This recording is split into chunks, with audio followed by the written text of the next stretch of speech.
So this beach is absolutely loaded with small stones, from maybe the size of a golf ball down to a ping pong ball.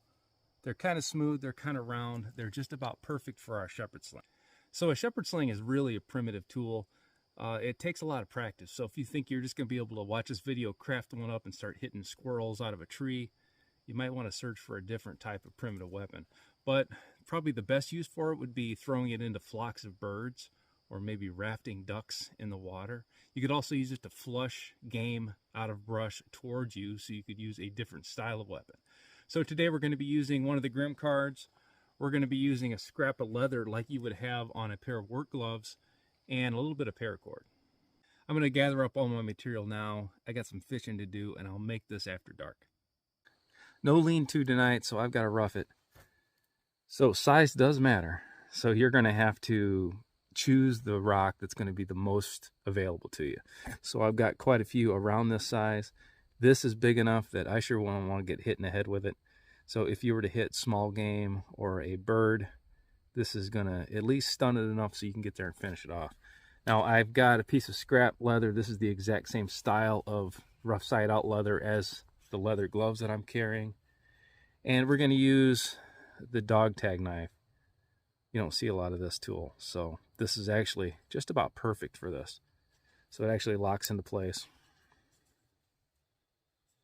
So I'm going to cut a strip first about the width of the rock. So you don't want to have anything too skinny. The thing's going to come back at you.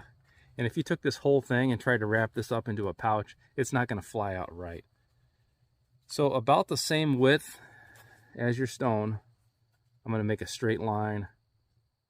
And I'm probably going to go maybe about 2 or 3 inches. So I'm going to try to get this straight edge here. And I'm going to scribe a line right here.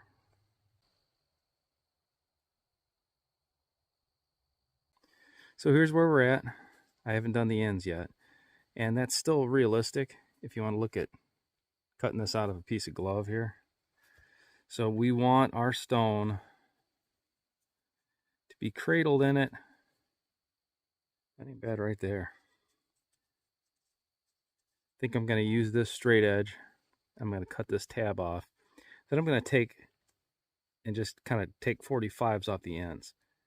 That'll give us the basis of our pouch, and then we'll move to putting the strings on. So here's our pouch. I got my corners kind of squared off. Yeah, I could do a little bit better job at home, but this ain't bad for doing it in the dark, leaning against a tree. So now I'm going to go ahead, fold this in half so my holes line up. And I'm going to come down maybe 1/8 of an inch, maybe 1/4 if I can, and just bore a small hole straight through. Now, instead of using paracord and sacrificing one of my ridge lines, I've got bank line here. So I'm going to cut 2 pieces of bank line. I'm going to go from my fingertip to my elbow, and then probably another 6 inches past that. That'll give me plenty of room for my knots. So go ahead and let's attach those pieces of cordage you've got. Now on one end you're going to make a fixed loop, and that's going to be the same size as your finger. So you're going to put this on here. You can put it on your pinky, on your ring finger. And on the second one, you're going to want to hold your pouch so it's level and extend that down. And wherever this is, you're going to want to tie an overhand knot.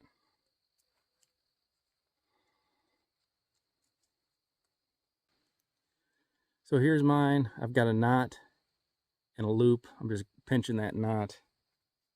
And now wherever I hold that, my pouch is going to be level. So as soon as the sun comes up in the morning, we'll throw this thing and I'll show you how it works. So here's our finished shepherd sling. So that should be balanced up when you're throwing it.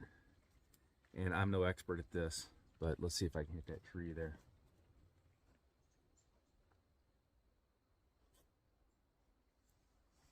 So the longer this is, the longer your strings are, the more distance you're going to get, but the harder it is to control, the less accurate you're going to be. You can swing this thing just once, give it one quick 3/4 turn and throw. You can let it build some momentum, but you'll just time it, you'll get the hang of it.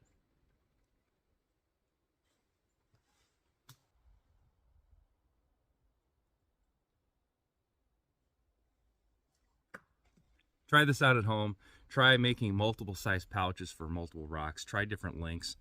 I've woven these before out of either paracord or jute twine, and then you can actually make this a strap for a small bag. So this is a viable option. There's about 100 other primitive weapons I could possibly think of that would be a lot better, but not many that I can make with the back of a glove and some string.